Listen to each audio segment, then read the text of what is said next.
अंगं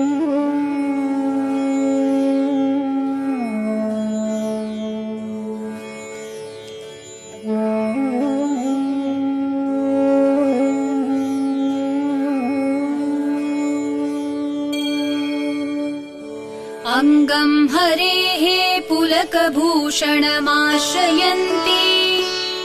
भृङ्गाङ्गनेव मुकुलाभरणं तमालम् अङ्गीकृताखिलविभूतिरपाङ्गलीला माङ्गल्यदास्तु मम मङ्गलदेवतायाः मुग्धा मुहुर्विदधति वदने मुरारेः प्रेमत्रपा प्रणिहितानि गतागतानि मालादृशोर्मधुकरीव महोत्पलेया सा मे श्रियं दिशतु सागरसम्भवायाः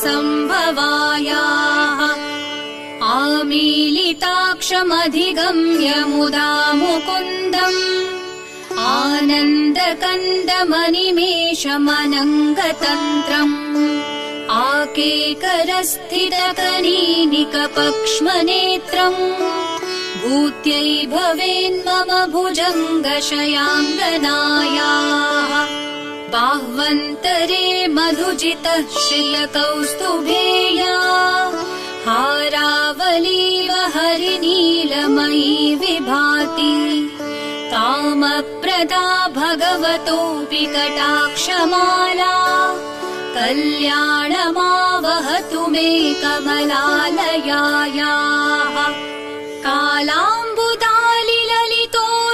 कालाम्बुदालिललितोरसिकैटभारे धाराधरे स्फुरति आतडिदङ्गनेव मातुः समस्तजगतां महनीयमूर्तिः भद्राणि मे दिशतु भार्गवनन्दनायाः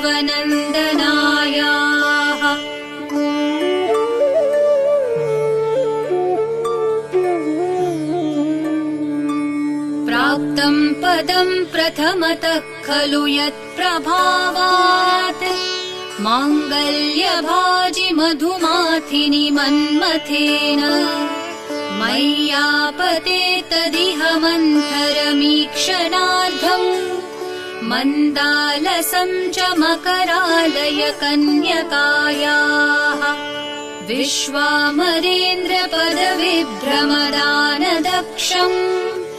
आनन्दहेतुरधिकं मुरविद्विषोऽपि ईशन्निषीदतु मयि क्षणमीक्षणार्धम् इन्दीवरोदर सहोदरमिन्दिरायाः इष्टाविशिष्टमतयोऽपि यया दयार्द्रदृष्ट्या त्रिविष्टपपदं सुलभं लभन्ते दृष्टिप्रहृष्टकमलोदर दीप्तिरिष्टा पुष्टिं कृषीष्ट मम पुष्करविष्टरायाः दद्याद्दयानुपवनो द्रविणाम्बुधारा अस्मिन्न किञ्च विहङ्गशिशौ विषण्णे दुष्कर्म धर्ममपनीय चिराय दूरम् नारायण प्रणयिनी नयनाम्बुवाह गीर्देवतेति गरुडध्वज सुन्दरीति शाकम्भरीति शशिशेखरवल्लभेति सृष्टिस्थिति प्रलयकेलिषु संस्थितायै तस्यै नमस्त्रिभुवनैकगुरोस्तरुण्यै श्रुत्यै नमोऽस्तु शुभकर्मफलप्रसूत्यै रत्यै नमोऽस्तु रमणीयगुणार्णवायै शक्त्यै नमोऽस्तु शतपत्रनिकेतनायै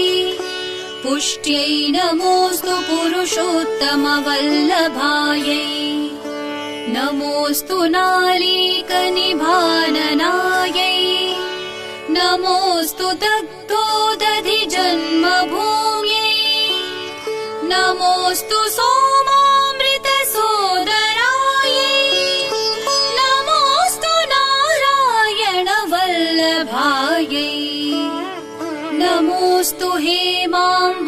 पीठिकायै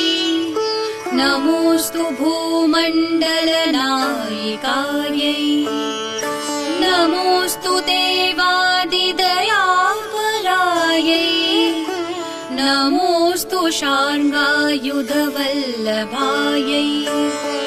नमोऽस्तु देव्यै भृगुनन्दनायै नमोऽस्तु विष्णोरुरसिस्थितायै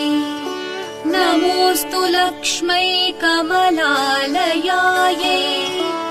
नमोऽस्तु दामोदरवल्लभायै नमोऽस्तु कान्त्यै कमलेक्षणायै नमोऽस्तु भूत्यै भुवनप्रसूत्यै नमोऽस्तु देवादिभिरर्चितायै नमोऽस्तु नन्दात्मजवल्लभायै सम्पत्कराणि सकलेन्द्रियनन्दनानि साम्राज्यदानविभवानि सरोरुहाक्षि त्वद्वन्दनानि दुरितोहरणोद्यतानि मामेव मातरनिशं कलयन्तु मान्ये यत्कटाक्षसमुपासनाविधिः सेवकस्य सकलार्थसम्पदः सन्तनोति वचनाङ्गमानसैः त्वां मुरारिहृदयेश्वरीं भजे सरसिजनिलये सरोजहस्ते धवलतमांशुकगन्धमाल्यशोभे भगवते हरिवल्लभे मनोज्ञे त्रिभुवनभूतिकरी प्रसीद मह्यम्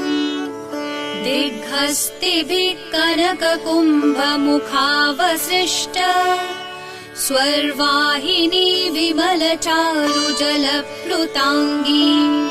प्रातर्नमामि जगतां जननीमशेषलोकाधिनाथगृहिणीम् अमृताब्धिपुत्री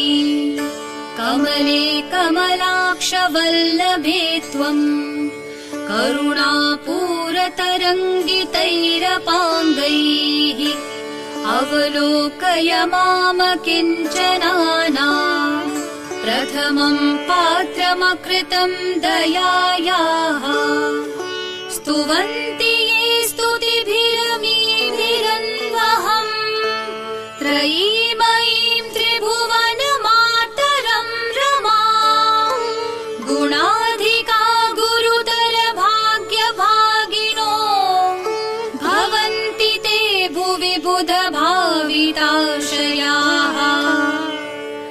इति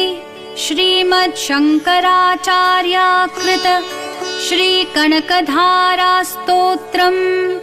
सम्पूर्णम्।